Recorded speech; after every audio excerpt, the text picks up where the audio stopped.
Fala pessoal, aqui é o professor Márcio Pereira e hoje iremos resolver a questão 42 do PAS 2020, primeira etapa. Leia o texto sobre o problema de circulação sanguínea que atinge muitas pessoas.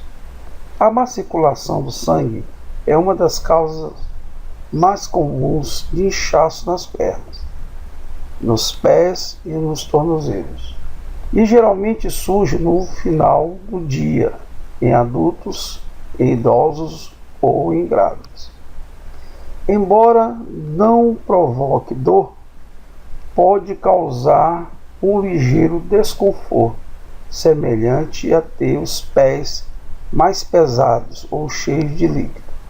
A má circulação é um processo natural que surge devido ao envelhecimento das veias, que se tornam menos capazes de empurrar o sangue de volta para o coração.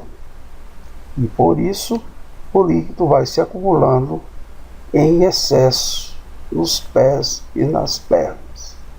De acordo com o texto, a assertiva que justifica, considerando os princípios da física, o que acontece com a circulação humana é.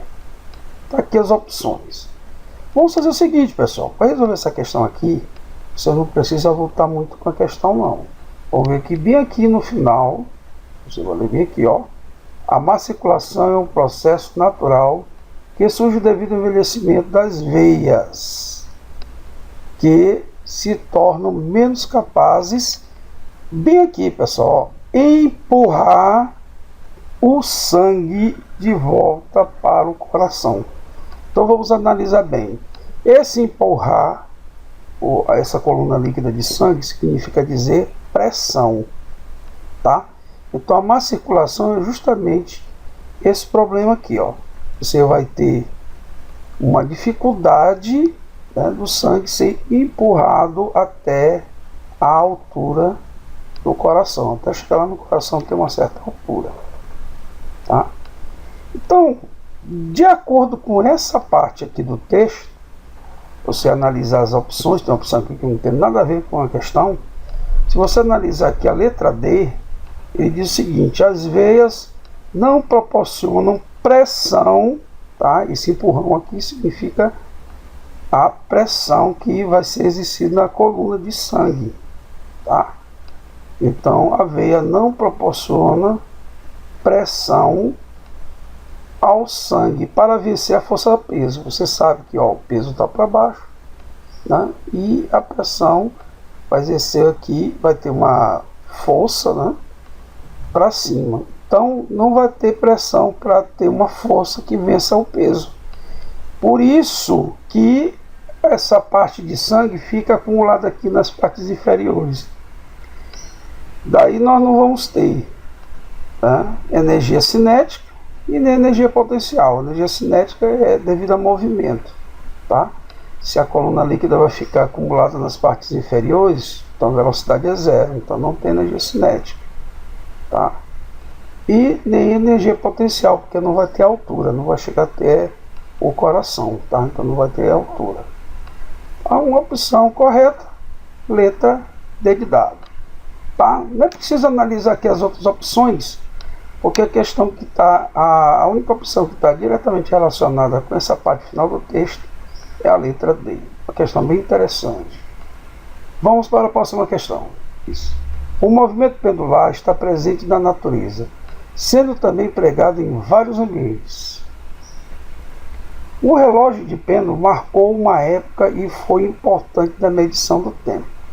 O mesmo movimento é usado em trens de alta velocidade ou trens pendulares, que apresentam um mecanismo reclinável, que lhes possibilita desenvolverem alta velocidade, uma vez que se inclinam em média 8 graus ao realizarem as curvas. Aí nós temos bem aqui, ó, analise a seguinte situação. O objeto de massa M está pendurado no teto de um trem por uma corda de comprimento L, que possui massa desprezível. Ao sair do repouso e adquirir aceleração constante, é observado que ele faz um ângulo θ com a vertical, conforme a figura ao lado. A aceleração do trem em termos de θ, m, l e g, daquelas opções, daquela ilustração. Então vamos analisar as forças agindo aqui no objeto. Então no centro de gravidade do objeto, tá? Bem que nós temos para baixo a ação da Terra no corpo. Então é a força peso. Nessa outra direção nós temos a tração na corda. E nessa direção nós temos aqui um efeito que surge, né? Que surge no corpo, uma força aqui centrífuga, tá? Para fora. Tá? Importante vocês perceberem que essa força centrífuga, ela não é uma reação à força centrípeta, tá? São duas forças com referenciais diferentes. Você tem a força centrípeta, tá? Para um referencial inercial, e a força centrífuga para um referencial acelerado, que é o caso aqui da situação. Vou fazer o seguinte, ó, vamos botar aqui o peso, nessa direção aqui a força F, e nessa direção a tração. Aqui nós temos o ângulo θ. A tangente do ângulo vai ser o cateto oposto ao ângulo, quer dizer, essa força F, sobre o cateto adjacente, que é aqui o peso P. Daí nós temos que a força vai ser a massa vezes a aceleração, que é sobre a massa vezes a gravidade, que é aqui o peso, né? Massa vezes a gravidade. Simplificando aqui as massas, tirando o valor da aceleração, nós vamos ter que a aceleração é g, tangente de θ, daí letra C. Falou, pessoal, então fique de olho nos próximos vídeos e até a próxima aula.